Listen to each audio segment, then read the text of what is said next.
Kochi Hema committee റിപ്പോർട്ടിനെ ചൊല്ലി താരസംഘടനയായ അമ്മയ്ക്കുള്ളിൽ ഭിന്നത തുടരുന്നു. നടനും അമ്മ വൈസ് പ്രസിഡന്റ് ജഗദീഷിന്റെ നിലപാടിനെ പിന്തുണച്ച് കൂടുതൽ ഭാരവാഹികൾ മുന്നോട്ട് വരുമെന്നാണ് സൂചന.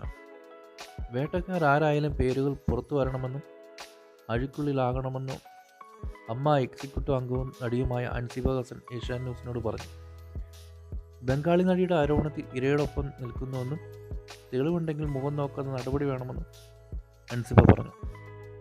കൃത്യമായ തെളിവുണ്ടെങ്കിൽ ആരായാലും ശക്തമായ നടപടിയെടുക്കണമെന്ന് നടിയും അമ്മ എക്സിക്യൂട്ടീവ് അംഗവുമായ അൻസിബ ഏഷ്യാനെറ്റ് ന്യൂസ് പ്രതികരിച്ചു.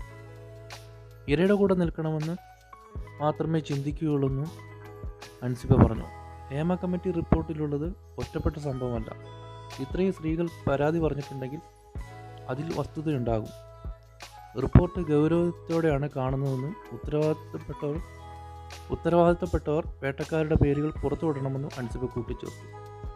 തൊഴിലെടുത്ത് തനിക്കും മോശം അനുഭവം ഉണ്ടായിട്ടുണ്ട്. മോശം മെസ്സേജ് അയച്ച ഒരാൾക്ക് ചുട്ട മറുപടി കൊടുത്തു. മറുപടി വിഷയം അവസാനിപ്പിച്ചുവെന്നും പരാതിപ്പെടാൻ പോയില്ലെന്നും അൻസിബ കൂട്ടിച്ചേർക്കുന്നു. അപ്പോൾ ഈ വീഡിയോ വീഡിയോ കണ്ട എല്ലാവർക്കും വളരെ നന്ദിയുണ്ട്. ഏതോ ഒരു ഷോയുടെ മുൻപന്തിയിലിരുന്ന് മോഹൻലാൽ, മമ്മൂട്ടി, സിദ്ദീഖ് ഇവർ ചേർന്ന് ഇരിക്കുന്ന ഒരു ഇത് ആ വീഡിയോ ഒരുപാട് വൈറലായതാണ്. അവിടെ മോഹൻലാൽ ഒരു കൈ കൊണ്ടൊരു ഇത് കാണിക്കുന്നുണ്ട്. അപ്പോൾ ഇത് മമ്മൂട്ടിയൊക്കെ കാണും. മമ്മൂട്ടിയുടെ ഒക്കെ അടുത്താണ് ഈ തമാശ, ഈ ഒരു കോമഡി അടിക്കുന്നത്.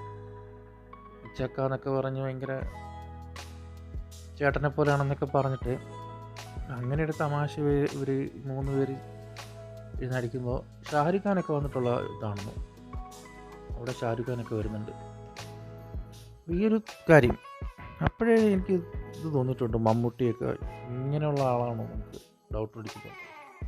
അപ്പം ഞാൻ പറഞ്ഞു വന്നത്, ഈ സിദ്ദീഖിനെ നമുക്ക് നമ്പാൻ പറ്റത്തില്ല. സിദ്ദീഖ് ഇവരുടെയൊക്കെ ഒരു കൂട്ടത്തിലുള്ള ഒരാളാണ്.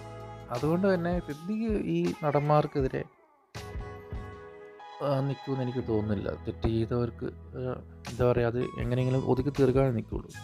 ദിലീപിൻ്റെ കാര്യത്തിലൊക്കെ സിദ്ദീഖ് എന്താണ് ചെയ്തിട്ടുള്ളതെന്ന് നമുക്കറിയാവുന്നതാണ്.